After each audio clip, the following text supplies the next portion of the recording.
What is Duckon? Duckon is a science fiction convention held once a year, usually in June. It is put on by Superconductivity via the Duckon ConCom. The name was derived from abbreviating the name of the county that gave birth to this 501c organization in 1991, DuPage County Convention.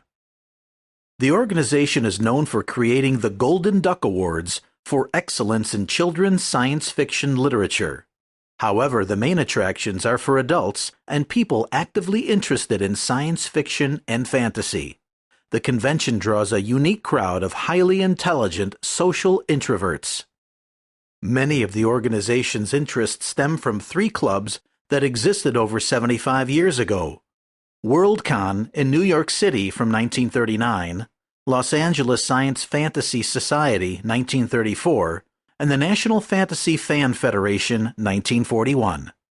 The subculture known as science fiction fandom has its own rituals and jargon, sometimes called fanspeak. The term has been in use since at least 1962. Fanspeak is made up of acronyms, blended words, obscure in-jokes, and standard terms used in specific ways. Some terms used in fanspeak have spread to members of the Society for Creative Anachronisms, or Scandians. Comic-Con, Dragon-Con, Duckon, World-Con. What's the difference?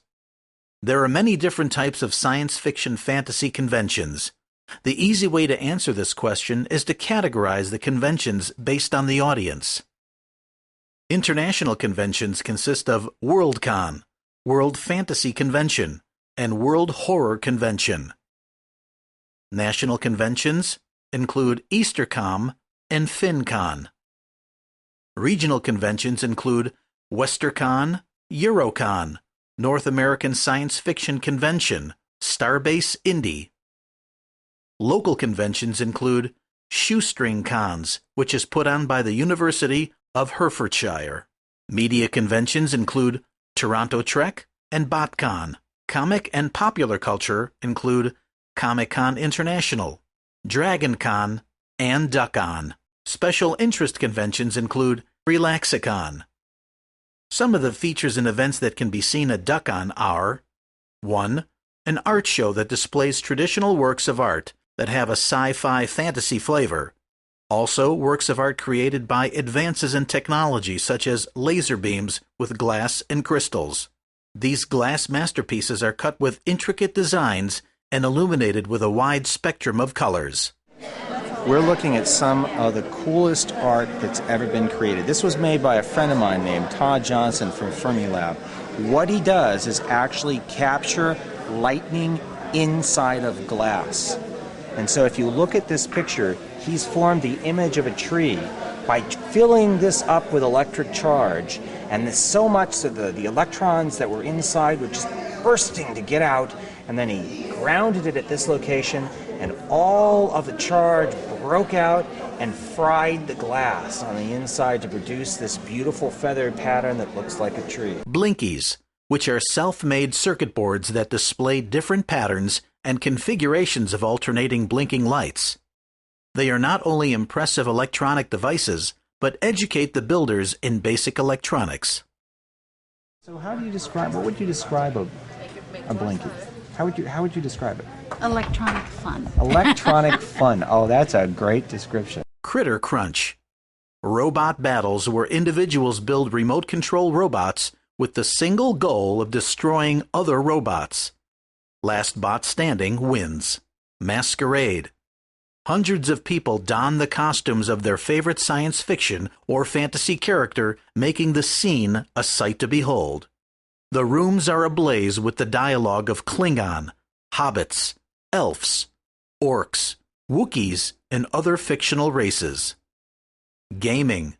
From zombies to aliens, board games to Xboxes, and computers gives this event rivals and comrades a place to meet. Author readings. Guest authors give public readings from their masterpieces. Tesla Coil. The Masters of Lightning give a lightning show in the parking lot of the resort. The 7-foot singing Tesla coils play classical masterpieces as well as themes from modern games and movies. Special interview with the Masters of Lightning.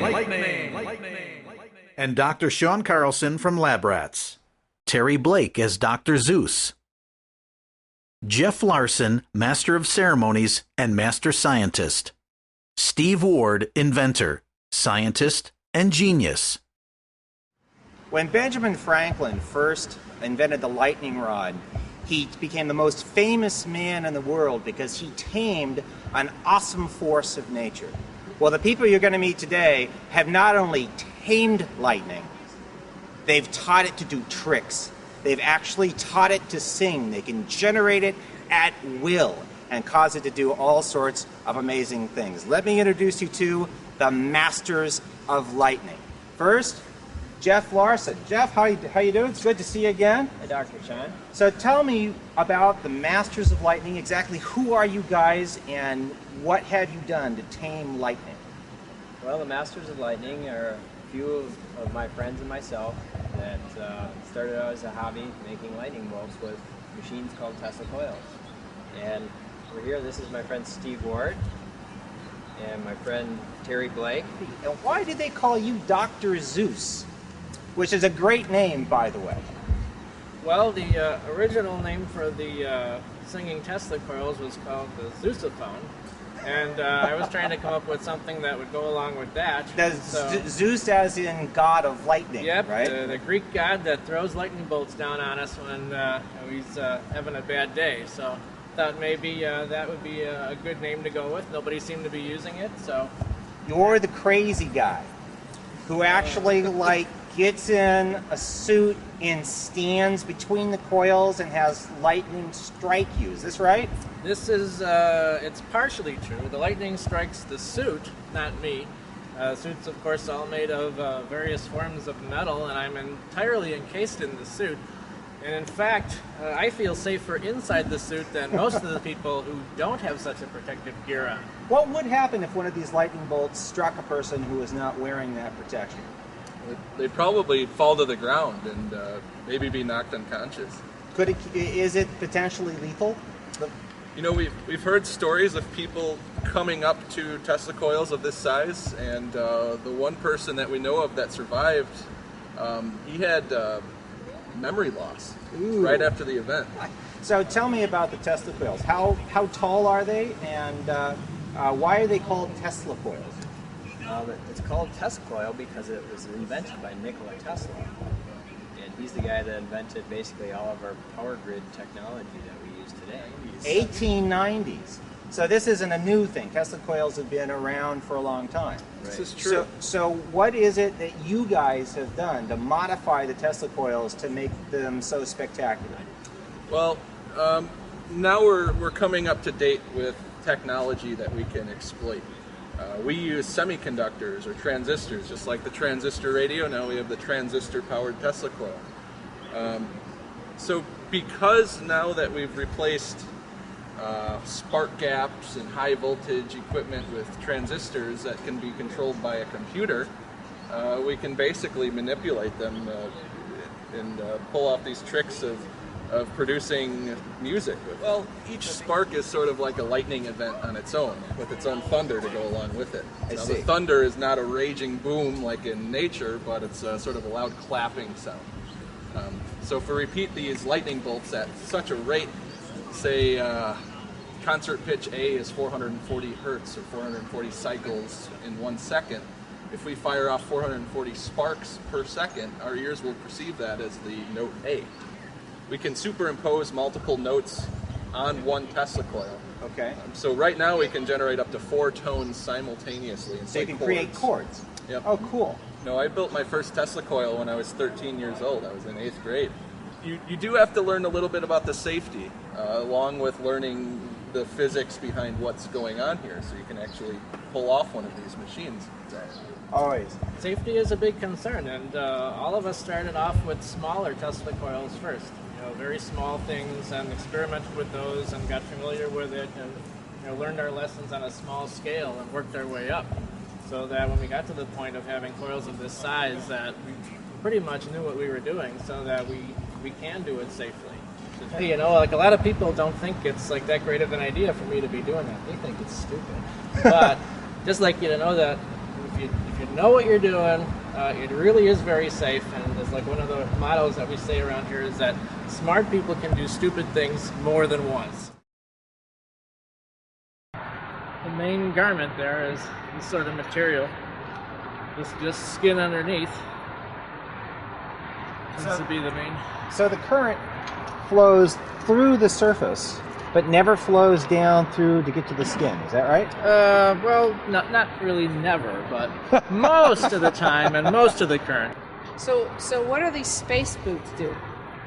Those are what my feet go into, and basically the very bottom of the boot, if you can see in there, there's actually like a bolt that connects to this plate here. Mm-hmm. So basically my foot goes in the boot and connects through that bolt to this plate, so that all the electricity that goes through my body comes down to this plate, and these insulators keep it off ground. So over this distance here, I'm actually above ground, so that's how all the electricity will then leave from my feet, apparently. So you have sharp points here to basically act as points where you're going to get a very high electric field at that point, and then it's going to discharge to ground. Is Correct. that right? Yeah. So it discharges through here, not through here? It discharges from this. Oh no, not right now. Basically, the four corners discharge, and then in the middle, it discharges where the screws are. Can I try that on? Sure. Better you than me. All right. Fashion stick. This would be a great thing for Halloween. Okay. This. So this is the back here. All right. And so it looks like you've got little neon bulbs here? Little neon bulbs. Neon all right. light bulbs, like a little night light. And do they light up while you're doing the show? Is that the purpose of them? Yeah, they all have little antennas sticking out. One of the leads is connected to the ring, which will be connected to the rest of me, and the other lead is sticking straight up. So basically, that'll act like an antenna picking up electricity and lighting up the bulb a little bit, and it'll get really bright if the antennas get hit directly. So you got like a chainmail breastplate. So basically, you're completely covered in metal. Yep. So is this made? Can't wait to see. Is this aluminum or? Yeah, that's all aluminum. So that's right. So that goes on the front, and then this kind of goes around the back and the sides. So this will be here, and then here it actually goes right there. Cool. I put it on in the correct order. Let's see how it looks. Lose the glasses.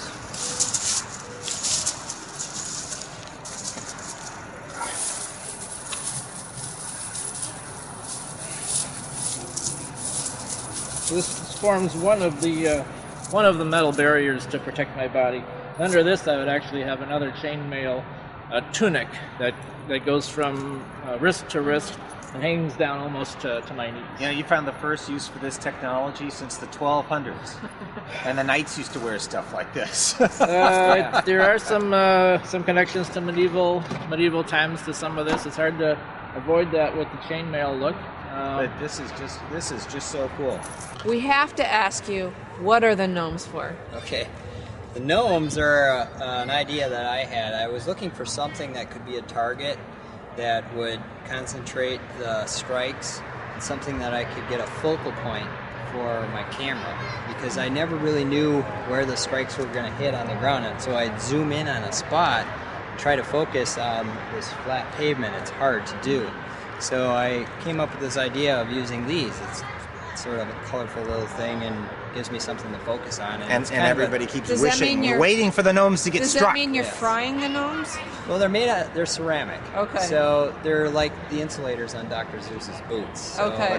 They don't take much damage. Well, basically, this is a voltage transformer.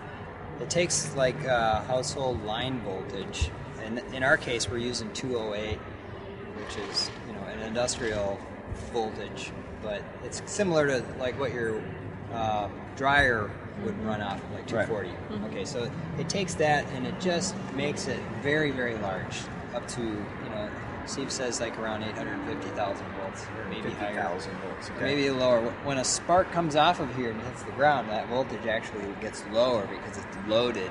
Okay. It's pulled down. So, but basically, on a transformer, you have a primary winding and a secondary winding, and there's usually some turns ratio that does that for you. So here we have like 9 turns, and on here we have like 2,500 turns. Wow. Now, is this hand wound? Did you guys do this yourself? Well, we did wind this, but this was done with the help of a motor turning the tube. Okay. So it takes about a half an hour to put all these turns on there. So this thing's Because spooling it it almost on. looks like a smooth surface. It's so tightly wound. Right. Well, this is actually coated in epoxy. Right. Okay. So this gives it a dielectric strength and protects the insulation on the wire.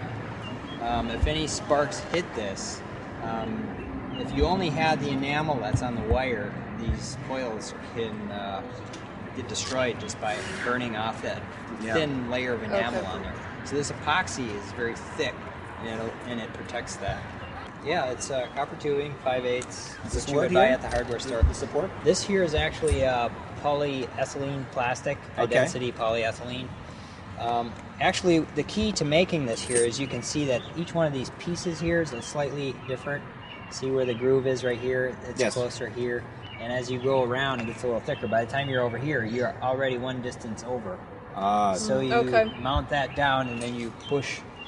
You start in the middle, and you just start snapping these in. This top rail here is what we call a strike rail. Okay. And what that does is it protects this part and the electronics that are tied to it from any of the strikes that come down and hit in this area here. So if something comes down, it'll rather go to ground than to this, because ground is ultimately what the spark is seeking. So these wires that are coming down the side here also act as spark catchers or arresters. So if something was to come down this way in terms of a lightning bolt, it would hit here, travel up here, go around, and then drop down to the wire that actually is tied to earth. I see. So that's a protection device. So why do you need 2 different kinds of coils, the large one and the really fine one? So what happens here is you have a low voltage at high current, and to handle the high current, you need a very large conductor. Right. And that's this is being here. fed by the line. This is being fed by what you plug into the wall. Right. Right. And it's being switched by electronics that are underneath, and it resonates with this capacitor bank that's down here. Okay. So when that's resonating with this, there's electronics that detect where it is in the resonance. So when it crosses the 0 point, the electronics switches the high power transistors that are down here to the opposite polarity, and then feeds more power into the oscillation. And when that's happening, you get this big magnetic field here that's changing. And when you have a magnetic field that's changing and you have a coil in a changing magnetic field, you generate a voltage. Right. And with the turns ratio here, you get a multiplication of that voltage. So this is high current, relatively low voltage. Right. And what comes out is high voltage, relatively low current. Am I right? So it's basically power in equals power out. Right. So you're conserving energy. You're just really you're changing, increasing the voltage so that basically magical things happen because you're breaking down the atmosphere and all sorts of, and that's how the sparks are being thrown. What are these things? These are the toroids. These are basically plastic pipe forms that are covered with aluminum tape.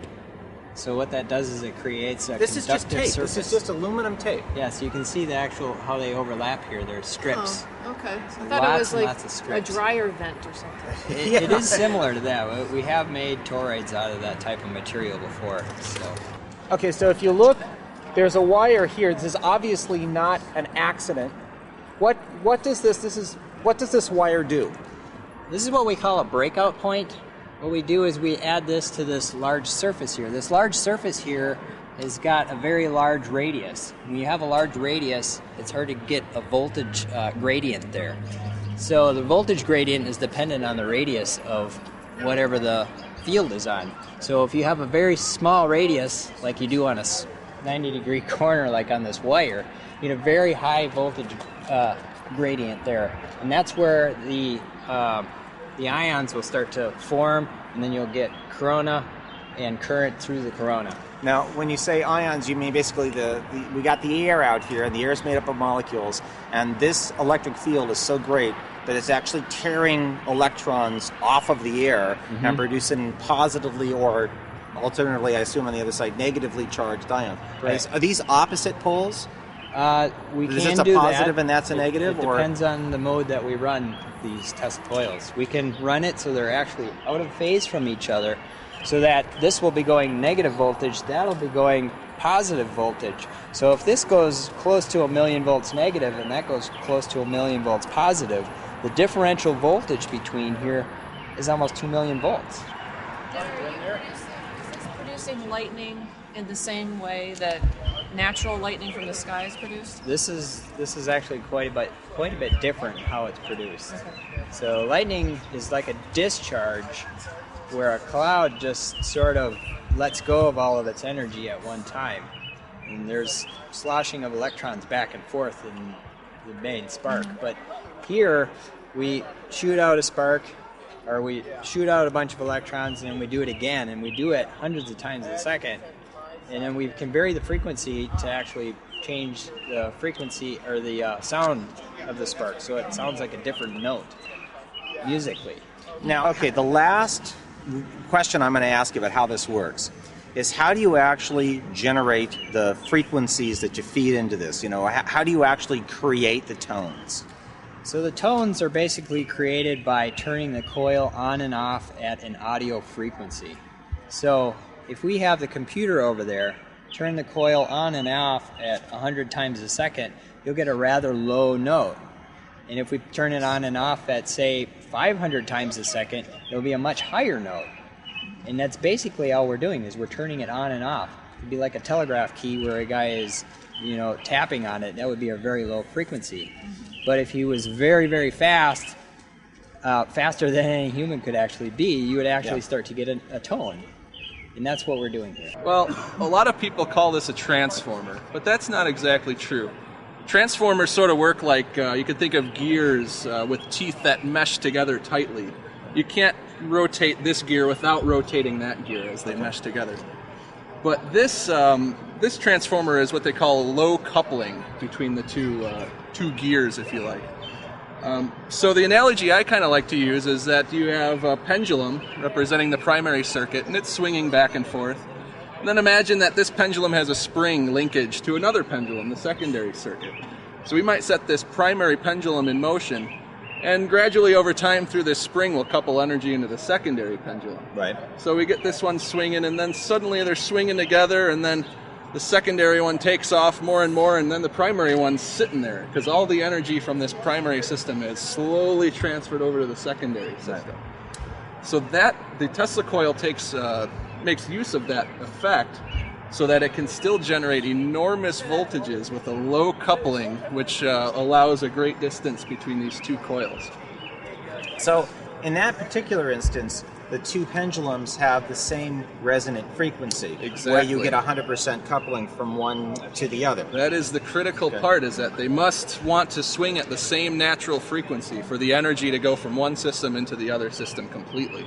And yet these two coils look very, very different, because Exactly. this is a big, thick coil, only has a few lines, and this is a narrow coil that's got thousands of lines. Yep. You So- can think of it, if you want to go back to like a gear kind of analogy, this is like a gear with a couple of teeth on it with a lot of torque driving it. There's a lot of force on that gear. And then this would be a gear with a huge number of teeth that has a little bit of torque on it. I see. So you're doing sort of a transformation of torque. In this case, you're doing a transformation of current, electrical current.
This program was sponsored by TradeCaddy, software solutions for investors. Point, click, and you're in the trade. Lab Rats, science education for kids and young adults. And Duckon. Egads, any event named after a duck has gotta be good. Duckon is so good, even I'm jealous. Gosh, how is that even possible? Daffy Duck signing off.